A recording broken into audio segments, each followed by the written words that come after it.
This Friday, Pope Francis landed in Iraq on the first ever papal visit to the country, where he met with the Prime Minister, President and religious figures.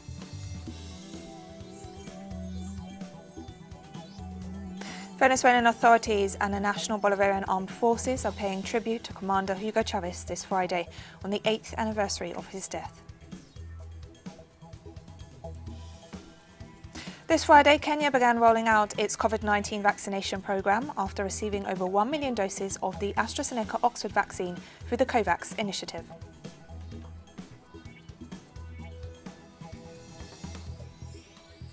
From the headquarters of teleSUR English in Havana, Cuba, this is From the South, I'm Katrina Goss.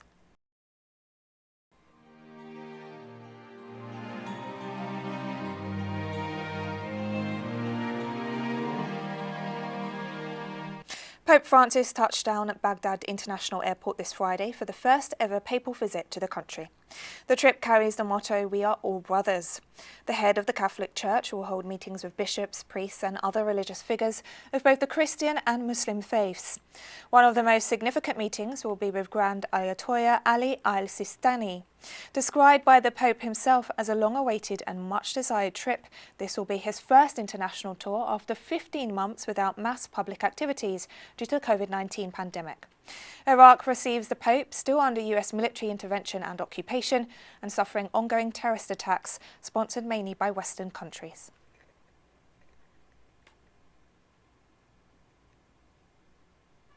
At Baghdad International Airport, the Pope was welcomed by Prime Minister Mustafa al-Kadhimi. Both later held a meeting at the VIP lounge of the airport. Pope Francis was later welcomed by Iraqi President Barham Saleh upon his arrival at the presidential palace, where the two held talks. Later, Pope Francis met with different authorities, civil society representatives and diplomats in the hall of the presidential palace, where he and the president offered speeches.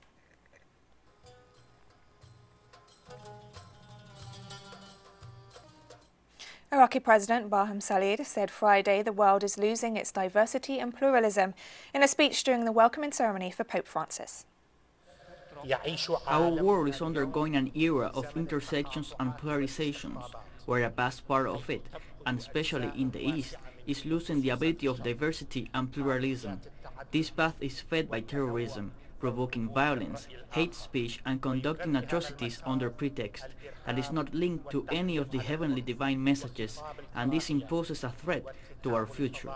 Therefore, it is a must to continue our work to counter the extremist ideology and uproot terrorism and to be victorious to the concept of coexistence and diversity which our countries are abounded with.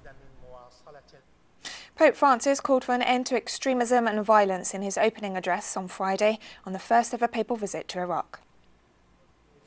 Over the past several decades, Iraq has suffered the disastrous effects of wars, the scourge of terrorism, and sectarian conflicts often grounded in a fundamentalism incapable of accepting the peaceful coexistence of different ethnic and religious groups, different ideas and cultures. All this has brought in its wake death, destruction and ruin. Religion, by its very nature, must be at the service of peace and fraternity. The name of God cannot be used to justify acts of murder, exile, terrorism and oppression. Following the schedule on day one of his historic visit to Iraq, the Pope met with bishops, priests, seminarians and catechists at the Syriac Catholic Church of Our Lady of Salvation in Baghdad. In 2010, gunmen from the Islamic State killed more than 50 worshippers during Sunday Mass at the site. The Pope honoured the victims of the terrible attack. So far, the Pope has used his visit to issue a plea for tolerance and fraternity among Christians and Muslims. Let me mention once more our brothers and sisters who died in the terrorist attack in this cathedral some 10 years ago and whose cause for beatification is underway. Their death are a powerful reminder that inciting war, hateful attitudes, violence or the shedding of blood are incompatible with authentic religious teachings. I also want to remember all the victims of violence and persecution, regardless of the religious group to which they belong. Tomorrow in Ur, I will meet with the leaders of the religious traditions present in this country, in order to proclaim once again our conviction that religion must serve the cause of peace and unity among all God's children. Hundreds of Iraqi citizens lined up in the streets of Baghdad to celebrate the first ever papal visit to the country. Holding Iraqi and Vatican flags, people chanted and danced as Pope Francis' motorcade passed by them on the road to the airport. Others who were unable to see the Pope on the streets watched on TV. Francis told President Barham Salih and other Iraqi authorities gathered at the presidential palace inside Baghdad's heavily fortified green zone that no one should be considered a second-class citizen, adding that Iraqis of all faiths deserve to have the same rights and protections. We cannot express our joy because this for sure is a historic event which we will keep remembering it. The entire Iraqis are happy, not only the Christians. We hope it will be a blessed day for us and for all the Iraqi people. I feel happy and safe with the Pope's visit, and I had a strange feeling. I am sure that this will be a clear message that our country is becoming better, and this visit is considered a holy and sacred one. Venezuelan authorities gathered at the Cuartel de la Montaña in Caracas, the barracks where Hugo Chavez's remains lie, to mark the 8th anniversary of the Comandante's death this Friday, March 5th. After a tribute by the National Bolivarian Armed Forces earlier in the day, political figures gathered to pay tribute to Comandante Hugo Chavez, who is remembered not only in Venezuela but across Latin America and the rest of the world for his contribution to the struggle for social justice, equality, progress, and against imperialism and its devastating consequences for the peoples of the world. Hugo Chavez burst onto the national political scene on February 4, 1992, when he assumed responsibility for the events of that day, during which the movement he led sought to topple the neoliberal exclusionary government of the day. His phrase, recognising defeat but noting the objectives had not been met por ahora, or for now, became a rallying call for those seeking justice in the country. He came to power as president in 1999 and led the transformation of Venezuela through the Bolivarian Revolution, giving a voice to the huge majority of the country previously excluded and silenced. His memory lives on today across the world, where his solidarity, humanism and example continue to inspire millions.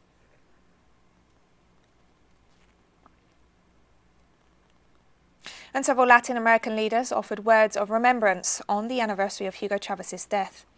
Cuban President Miguel Díaz-Canel tweeted March 5th, a day of remembrance and tribute to Cuba's best friend, the unforgettable Hugo Chavez, who put his energies into the Bolivarian dream of unity and faced colossal challenges with admirable optimism. He will always be an inspiration for the revolutionaries of the world. Venezuela's Foreign Minister Jorge Arreaza also posted on Twitter, writing, 8 years ago, in the midst of pain, I was able to hold the hand of the commander and father Hugo Chavez in his last seconds of physical life. I asked him to go peacefully and always show us the light to complete his work, that of Bolívar, that of the homeland, that of hope and equality. Former President of Bolivia, Evo Morales, also wrote, 8 years ago, our brother Hugo Chavez, one of the greatest patriots ever born in the great homeland, a visionary, a revolutionary, and one of the commanders of the liberating forces of the Americas, passed to eternity. Our tribute to his memory, Chavez lives on.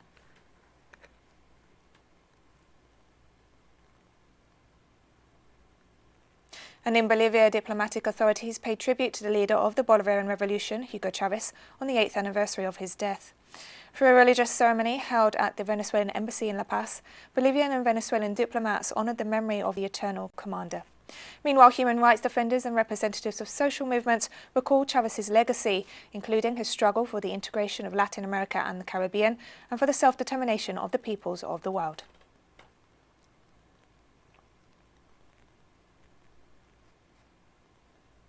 The people of Cuba are also remembering Commander Hugo Chavez this Friday on the anniversary of his passing.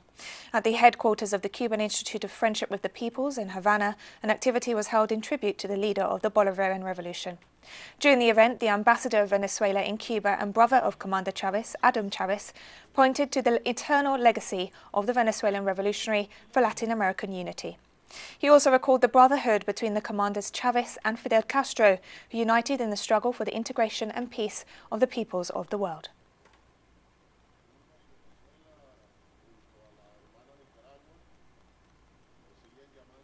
Moving to the United States, the trial of former Minneapolis police officer Derek Chauvin, charged with murdering African-American George Floyd, will begin as scheduled on March 8th. The killing sparked protests and unrest across the United States, where the shootings and deaths of other African-Americans by police, including Breonna Taylor in Louisville, Kentucky, have led to strong calls for justice and an end to police brutality and systemic racism. Chauvin's former colleagues charged as accomplices will stand trial on August 23rd. Judge Peter Cahill ordered the court to maintain the original trial date for the 44-year-old white former officer due to the Covid-19 pandemic. Floyd's death, captured on video, outraged Americans and many across the world, leading to millions taken to the streets to demand police reform.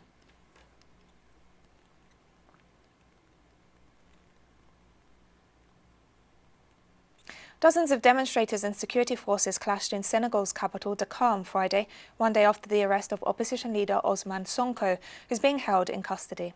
The clashes between Sonko supporters and law enforcement officers started on Wednesday, while the opposition figure was on his way to court to face rape accusations.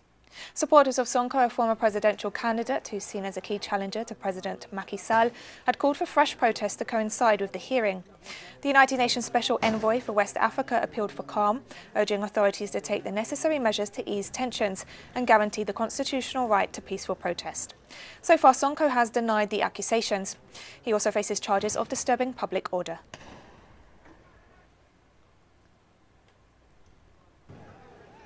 This Friday, Myanmar riot police used tear gas and rubber bullets to break up protests against the military takeover in the southeastern city of Dawei. Video footage taken by local media showed demonstrators engulfed by a cloud of gas as they stood in the small city's main street. Demonstrators in Myanmar have been undeterred by violent attacks by security forces and continue to mobilize ahead of a special UN Security Council meeting to discuss the political crisis in the Southeast Asian nation. According to the UN Human Rights Office, at least 18 protesters were shot dead on Sunday and 38 on Wednesday.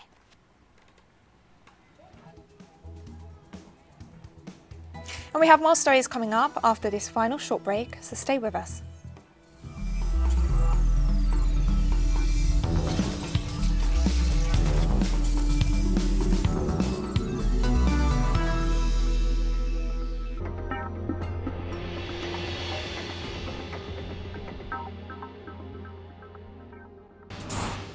Innovation, science, the technological breakthrough, and its influence in society. Viajeros del saber, el futuro está aquí. Atomen. Monday, only on teleSUR.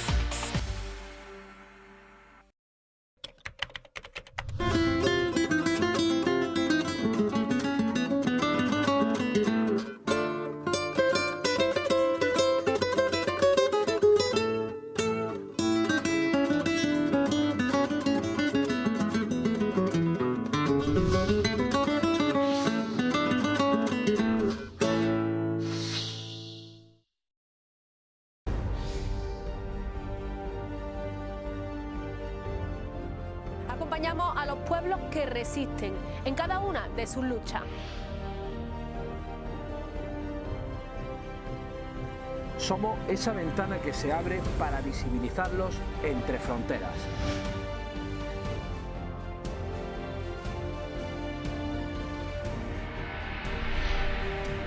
Thursdays, only on teleSUR. 为了保持身体健康，我冥想。 Para mantenerme saludable, yo corro.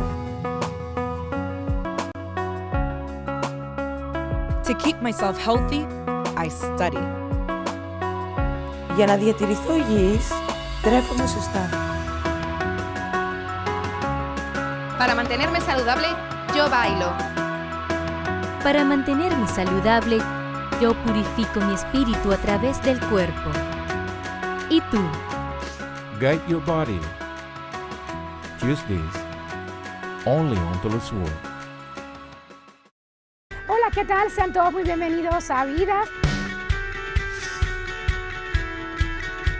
Hay lugares donde el arte se unifica con el orgullo de los pueblos. Y esos lugares están llenos de colores, alegría, pasión, tradiciones, arraigo, valor y entrega. Real Life. Fridays. Only on teleSUR. A review of the world news that investigates, incites analysis and induces criticism, because every event has a context. Pusimos el punto en él. Dot in the eye. Saturday. Only on teleSUR. Una travesía para descubrirnos.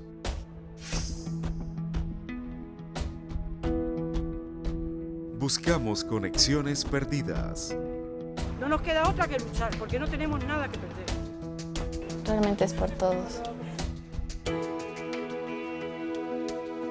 Recorremos el mundo con Reportajes teleSUR. Saturdays. Only on teleSUR.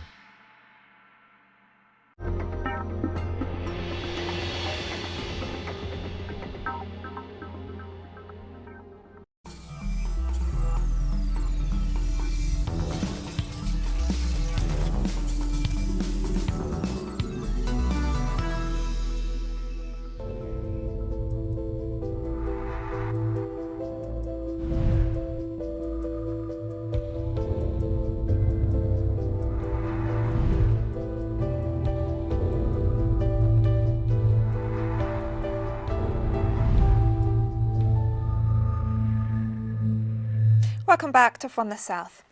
This Friday, Kenya began rolling out its Covid-19 vaccination programme after receiving over 1 million doses of the AstraZeneca Oxford vaccine on Wednesday through the COVAX initiative.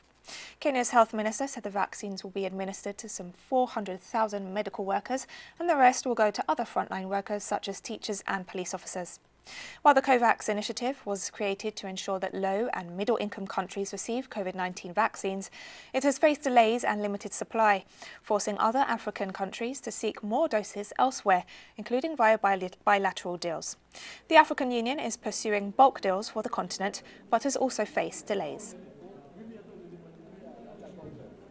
Vaccine nationalism is something that we should all abhor. We are very clear, and I think if you ask any expert, there is no single country that will be able to be safe unless all of us are safe. So we all have an obligation to ensure that this vaccine is made available as widely, as cheaply, and as quickly as possible to all citizens of the globe. Uganda has received the first shipment of 864,000 doses of the AstraZeneca vaccine through the COVAX initiative. The shipment, delivered by Emirates Airline, was received at Entebbe International Airport by the Ugandan Minister of Health, the US Ambassador to the country, and the representative of the World Health Organization, among other diplomats. Uganda aims to vaccinate 20% of its population, with 40% vaccination coverage achieved thanks to government and private sector funding. Due to supply shortages, the country has announced plans to buy 18 million doses of AstraZeneca's vaccine from the Serum Institute of India, but faces a lack of cash to make the purchase. Beginning of our journey to vaccinate an estimated 22 million persons against COVID-19, including the refugee populations. Further information on the vaccination schedules for the rest of the population will be provided from time to time as we receive more vaccines. Evidence has shown the vaccine, including this AstraZeneca vaccine, to be able to prevent deaths of COVID almost 100%. I repeat, death is prevented at a level of 100%. And it is safe for all age groups above 18. The COVAX facility, which WHO, UNICEF, and other partners are members, has allocated over 3.5 million doses of AstraZeneca vaccine for Uganda, and the remaining over 2.6 million doses are expected before June. This Friday, health workers in South Africa's northwest province of Garankuwa began to get vaccinated against Covid-19. The vaccination came on the anniversary of the first recorded positive Covid-19 case in South Africa. Experts are worried that the country will experience a third wave before the vaccines have reached a sizable portion of the population. According to the Health Department, there have been more than 1 million positive cases identified with Covid-19 and more than 49,000 deaths. Everybody, especially as the frontliners, who witnessed how the second wave really devastated the society. So I wouldn't like to go through that again. So I'd really encourage everybody to give it a chance and vaccinate so that the frontliners are protected. Before we go and protect our community, we ourselves have to be quite protected. Either way, I'm excited to get the vaccine for the protection because I go to the hospital almost every day, so I'm pretty much kind of like I'm the first person to come into contact with the patient before they do the COVID protocol and all that. So me getting the vaccine kind of helps me in a way. Yes. Nigeria launched its COVID-19 vaccination campaign in its capital, Abuja, this Friday. The move comes after the most populous African country received almost 4 million vaccine doses through the COVAX initiative. The first person to be vaccinated was a doctor working at the National Hospital in the capital city. To date, Nigeria registers more than 157,000 COVID-19 cases and nearly 2,000 deaths.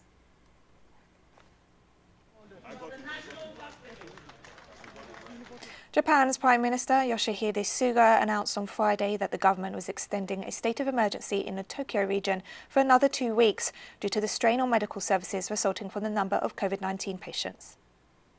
Following the Coronavirus Countermeasure Task Force meeting, we decided to extend the state of emergency for 2 weeks until March 24th for Saitama, Chiba, Tokyo and Kanagawa prefectures. However, the situation hasn't eased considering that there are areas with high hospital bed occupancy rates. Despite the decrease in infection numbers, its speed hasn't slowed down. Some areas are more crowded and there is concern for a so-called rebound. The extended 2 weeks is necessary not only to improve the situation but also to buy us some time to determine the situation more carefully. And we've come to the end of this news brief, but we finish with images of Comandante Hugo Chavez as a humble but heartfelt tribute to the leader of the Bolivarian Revolution on the 8th anniversary of his death.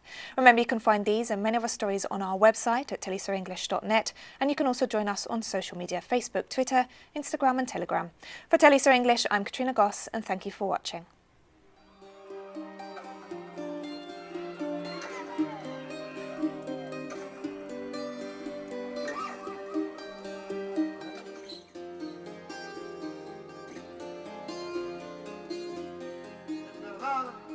Se recupera y desde aquí le decimos a Fidel: adelante camarada,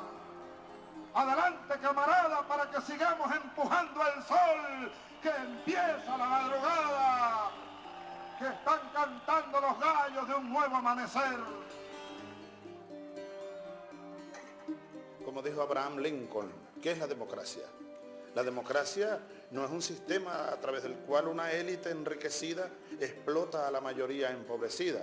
No, la democracia debe ser, dijo Abraham Lincoln, gobierno del pueblo, gobierno por el pueblo y gobierno para el pueblo. A eso dedico yo y dedicaré todos los días de mi vida.